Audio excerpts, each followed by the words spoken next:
এখানে আসেনি, মানে কাজ নিয়ে আসে। আপনি এখানে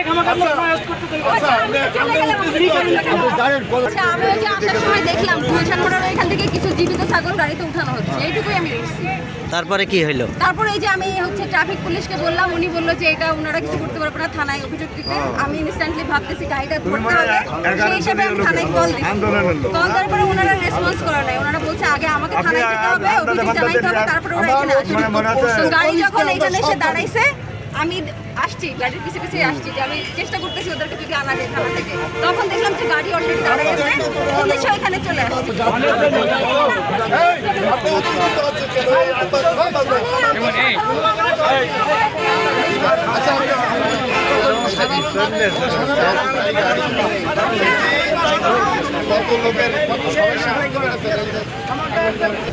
আমি ন্যূনতম একটা জরিমানা করতে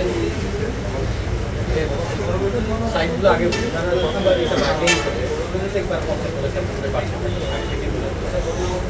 সর্বনিম্ন জরিমানা সবাই মিলে প্রত্যেকটা যেটা প্রত্যেকটা 50,000 টাকা করে জরিমানা করার আমার ইচ্ছা ছিল, কিন্তু আশা করি আপনারা এইগুলো আর ভবিষ্যতে করবেন না।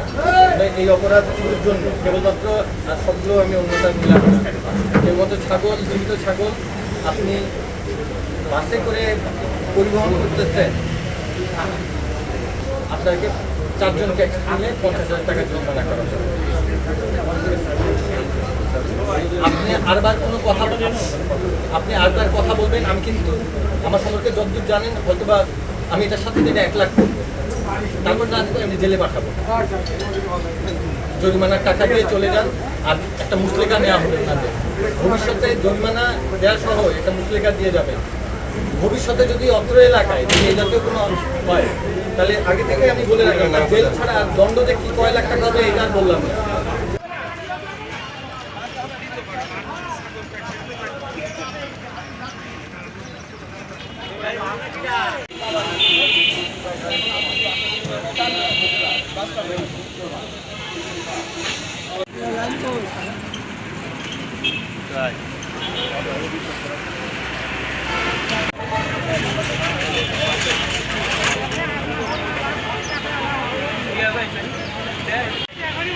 আপনার মা বোন ভাই বোন নেই, আপনি মানুষের বেজ্জতি করেন মানুষের ভিতরে। ওইটুকু ঘটনা কি আপনি মারা ছাগল থেকে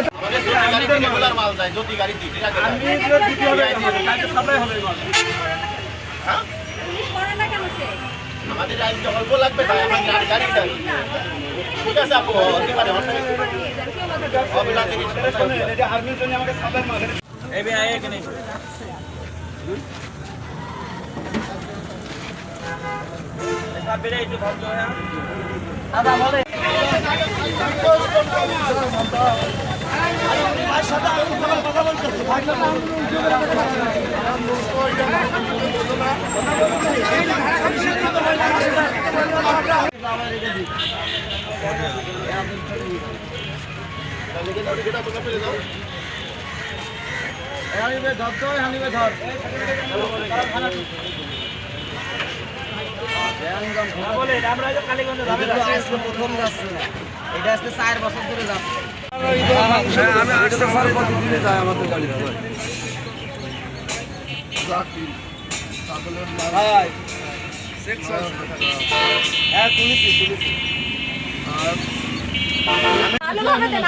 আমি ভালোভাবে দিচ্ছি। কিসে পাঠাবো? এটা কি শর্ট?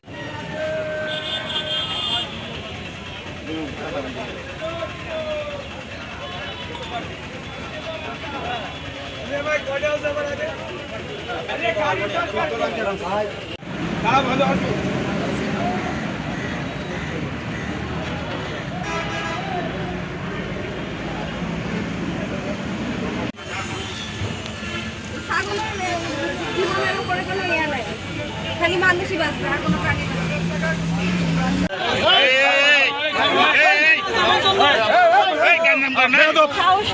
কি হয়েছে এত কথা কি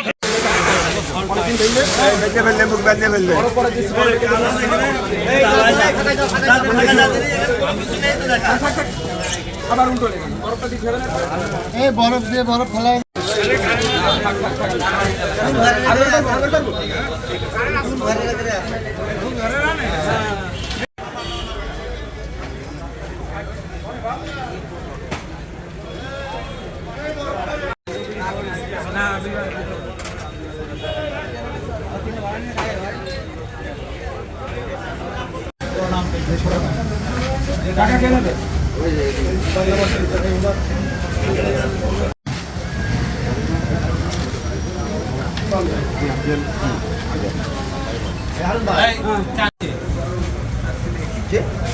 গাড়ি চালক কে? রবি ভাই নাম কি?